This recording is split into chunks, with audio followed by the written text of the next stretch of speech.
In this video, I am going to discuss about graph coloring problem using backtracking.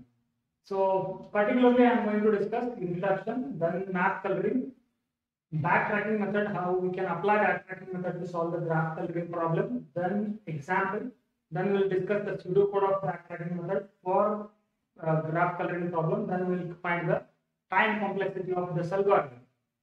So, graph coloring problem is if there is a graph G and a positive integer m, then is it possible to color the graph such that no two adjacent vertices have the same color?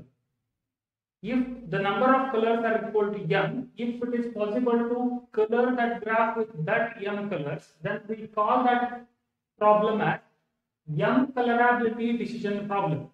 M colorability decision problem, because decision we need to take here, that is whether we can color that particular vertex with this one color or not, like that.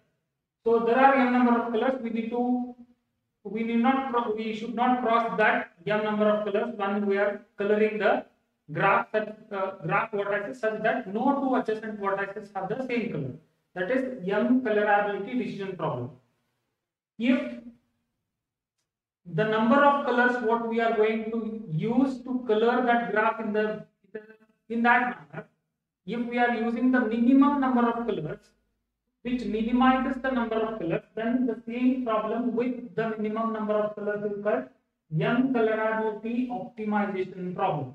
So if we color a graph with a minimum number of colors such that no two adjacent vertices have the same color, then that number of colors is also called chromatic number of that graph.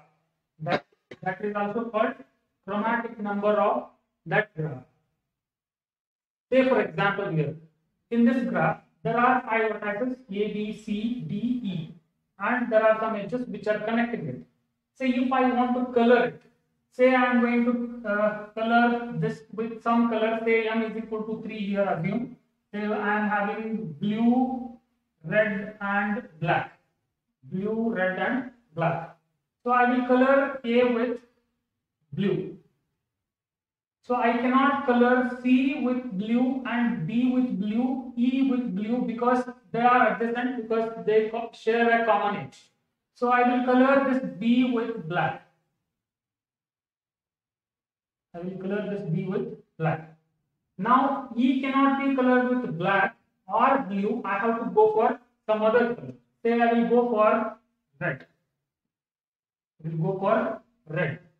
Now to color this D, I use say black, because this is black is not adjacent to this one. This is the black we have used, so I will use black here. That will not be a problem. So now I cannot color this C with either blue or black. I have to use red. So I can color this graph with 3 colors, and I cannot color this graph with 2 colors. See that, is it possible to color this graph with 2 colors? So 3 is chromatic number for this graph as well. It is a 3 coloring problem, colorability decision problem, and optimization 3 colorability optimization problem as well, and chromatic number of this graph is 3. Say how this problem came into the existence was when you want to color the map. Okay, no two adjacent regions of a map should have the same color. If this is the constraint or the problem constraint, then if it is planar, we should use maximum four colors. Earlier it was 5, now we can color any planar graph with 4 colors. Planar graph means for in any graph, if no edges cross over and that can be drawn on a single plane, then that is a planar graph. Say for example here, this is a map. Assume this is a map. There are different regions like 1, 2, 3, 4, 5. I can represent each region with a vertex of a graph. And if there are two adjacent regions, we can connect those two adjacent regions with a edge. So I can represent this same map or a graph map to the graph like this. Say region 1, I have represented that with a vertex, then region 2, another vertex, region 4, region 5, and region 3. Now I can connect if they are adjacent like this.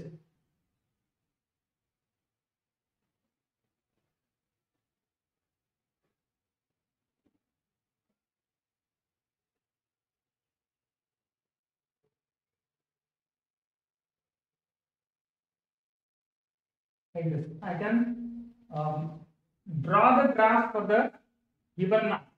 Say how we can color it now. Say if I color this, the region 1 with say black, then I cannot color 3, 4, 2 with a black because they are adjacent to it.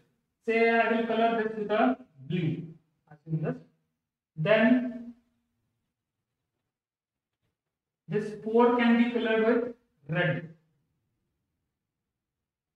This cannot be used with a blue or red, so I can go for black.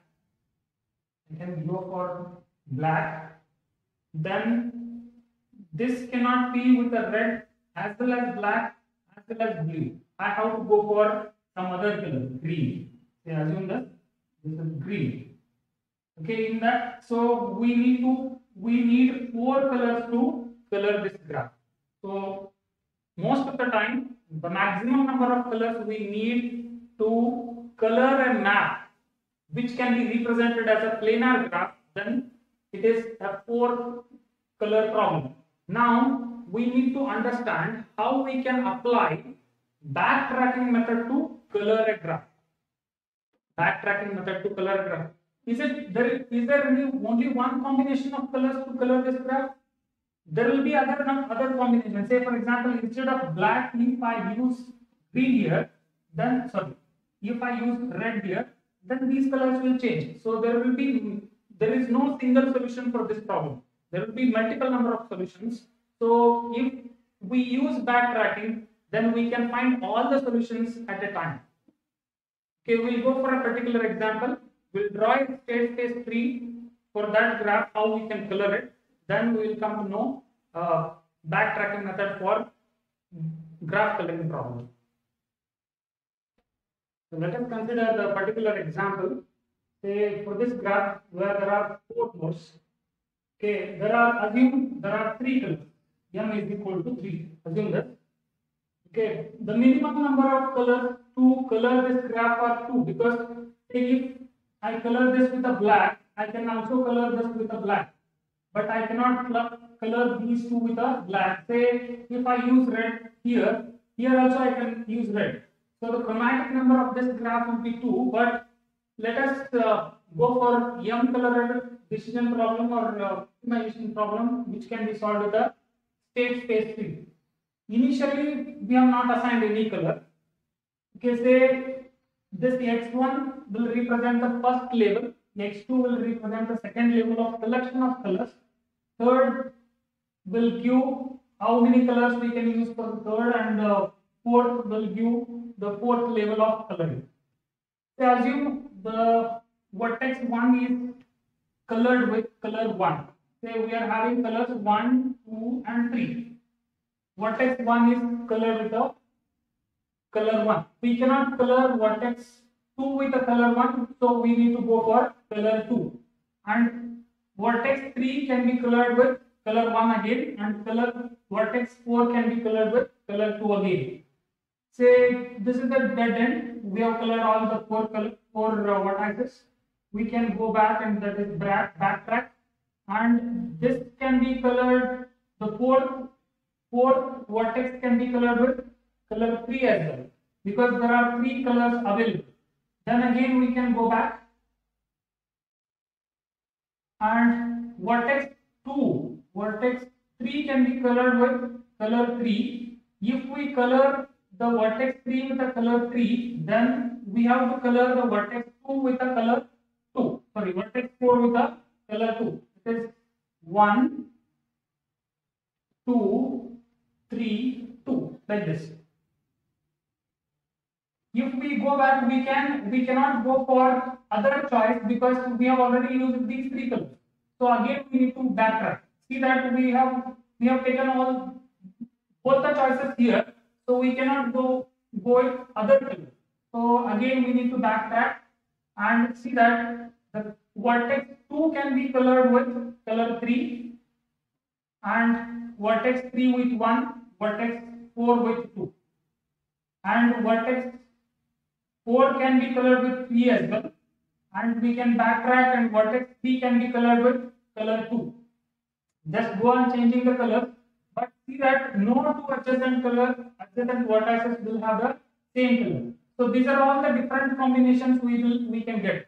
Say if you color the vertex 1 with color 2, then vertex 2 can be colored with either 1 or 3. But as this is backtracking method, we are not going in breadth first search, we are going in the depth first search way. That is 2 1 2 1 combination, 2 1 3 1 combination, 2 3 1 1 1 3. Such kind of combinations we can go. See that how many alternatives are available. 1 2 3 4 5 6 7 8 9 10 11 12 13 14 15 16 17 18 combinations are available here.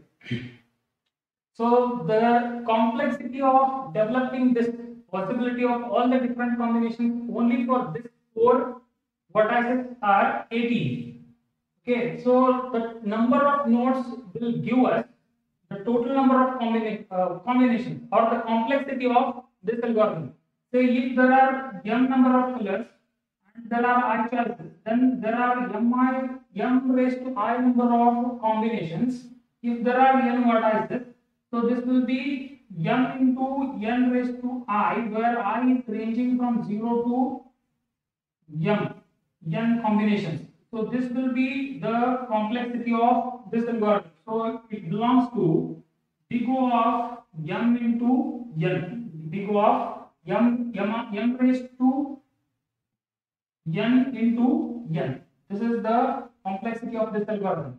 So we will go for pseudocode, then we will understand it more clearly. But this is what the this is how we can apply backtracking for coloring the graph. So this is the pseudocode for backtracking M coloring problem, graph coloring problem algorithm. Say graph is represented by a Boolean matrix from G of I comma j, and k, assume k is the next index of the color for that vertex. So x will give us the tray of colors. X of 1 to k will give us the tray of colors we need to select from. So we are passing that k, the index of the vertex, to be color. Okay, so what we are going to do is we are going to select the next value, because these colors are from 1 to m. If m is the number of colors, so we are having 1 to m colors. So to do that, we are calling one more function, that is next value of k. So how that works, first we'll see that. So we are just selecting the next highest number by using this function. Okay, x of k plus 1 modulo m plus 1, because it will give us the next highest color. If not x of k, then we are going to return. If there are no new color to use, then we need to return back, because there are no new colors to color it. Otherwise, we need to check that whether the two adjacent vertices have the same color. So for that, we are writing the function g of k comma j and x of k equal to x of j. So if there is an edge from k to j, these two vertices should not have the same color. So we are checking this condition, that is whether x of k is it equal to x of j. If so, we are breaking. Otherwise, what we are going to do? We are going to select the next color. We are going to select the next color, and this will be repeated. So once that color is selected, again we are checking whether we have reached all the vertices by this condition. That is whether k is equal to n. If all the vertices are exhausted, then there is no need of doing it. So otherwise, for I is equal to 1 to n, what we are going to do, just we are printing the colors what we have assigned. Otherwise, we will go back and we will just increment the k and we will iterate through the same process. So this will take m raised to I number of iterations. That is from I is equal to 1 to n.